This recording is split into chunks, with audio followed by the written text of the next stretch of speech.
बालपणी शाळेत सोबत होते, कॉलेजलाही सोबतच होते. योगायोगाने मिलिटरीत भरती सोबतच झाले. एकाचं नाव होतं हॅरी, एकाचं नाव होतं बिल. सीमेवर लढत असताना शत्रूची गोळी आली आणि बिलच्या छातीत लागली.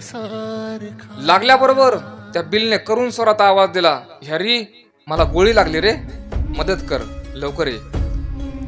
हा शब्द त्याच्या कानावर पडला आणि त्यांनी त्या कॅप्टनला सरांना विचारलं, सर जाऊ का मी त्याच्याकडे? त्या सरांनी सांगितलं, त्याच्या आवाजावरून असं वाटतं तो जगणार नाही, आपल्या तुकडीत माणसं कमी आहेत, नको जाऊ. असा पुन्हा 4-2 मिनिट गेले, आवाज आला, हॅरी लवकर ये रे, मला गोळी लागली, मी संकटात आहे, लवकर ये. 4-2 वेळेला आवाज आला आणि मग हा हॅरी म्हणतोय, सर माझा बालपणीचा मित्र आहे, शाळेतही सोबत होतो, कॉलेजलाही सोबत होतो, इकडे आम्ही सोबत आलोय. सर तुम्ही आता परवानगी द्या किंवा नका देऊ, मी आता जाणार म्हणजे जाणार. आणि तो असा सरपटत त्या बिलच्या जवळ गेला. 10-5 सेकंद बिल जिवंत होता आणि तो मेला, वारला. मेल्यानंतर त्या हॅरीने त्याला असं वडत सरांच्या जवळ आणलं.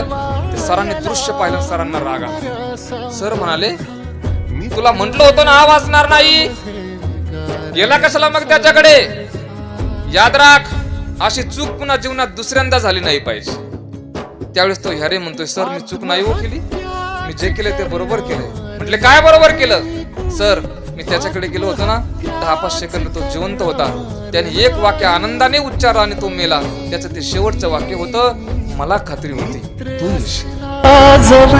जर मना सारखा मित्र म्हणव्यामध्ये गारव्यासारखा